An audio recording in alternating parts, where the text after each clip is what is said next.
Jasmine Bhasin and एलिगोनी ने किया big boss को एक्सपोज। बिग बॉस के बारे में और बिग बॉस में क्या होने वाला है उसके बारे में इन दोनों ने की चर्चा। जब एलिगोनी घर के अंदर आए थे तो उन्होंने जैस्मिन भसीन को बताया टीआरपी के बारे में कि कैसी टीआरपी चल रही है। फिर जैस्मिन ने कहा कि क्या टीआरपी फिर गिर गई, तो क्या जो सीनियर्स आए थे उसके बाद भी नहीं बढ़ी। तो एलिगोनी ने कहा कि उसके बाद बढ़ी थी बट फिर घट गई टीआरपी। और यही सब बात करते करते जैस्मिन ये कहेंगी कि बिग बॉस तो 2 हफ्ते के लिए एक्सटेंड होने वाला है, जहां एलिगोनी कहेंगे कि 2 हफ्ते के लिए तो बिग बॉस कभी नहीं होगा एक्सटेंड, एटलीस्ट 1.5 महीने के लिए होगा एक्सटेंड।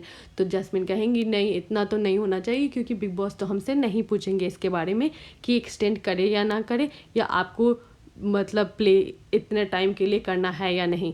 तो एलिगोनी कहेंगे कि बट अगर 2 हफ्ते के लिए हो तो उसमें मेरा कोई फ़ायदा नहीं होगा। जिसमें जैस्मिन कहेंगे ऐसा तुमने क्यों बोला, तो वो बोलेंगे कि तेरा तो 11 हफ्ता अभी बचा है कॉन्ट्रैक्ट का, और मेरे तो सिर्फ 10 ही हफ्ते हैं कॉन्ट्रैक्ट, और तेरे 4 हफ्ते ऑलरेडी कंप्लीट हो चुके हैं।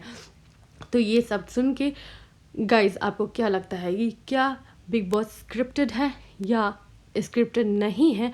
जस्ट कुछ चीज़ें जो फॉर्मेट है और कुछ चीज़ें ऑलरेडी वेल डिफाइंड है। और मैं आपको ये भी बता दूं कि घर के सदस्य को बहुत अच्छे से ये पता होता है कि घर के अंदर कौन वाइल्ड कार्ड एंट्री आएगा, या कुछ भी नए चेंजेस के बारे में बहुत डिटेल में नहीं तो एटलीस्ट उनको थोड़ा सा ब्रीफ किया जाता है। तो guys do let me know in the comment section कि क्या इन दोनों को ऐसे बात करनी चाहिए थे, जिससे अभी हर जगह ये बात फैल गई है कि बिग बॉस स्क्रिप्टेड है। Guys do let me know in the comment section, like, comment, subscribe and hit the bell icon. Thank you, keep watching Bigg boss.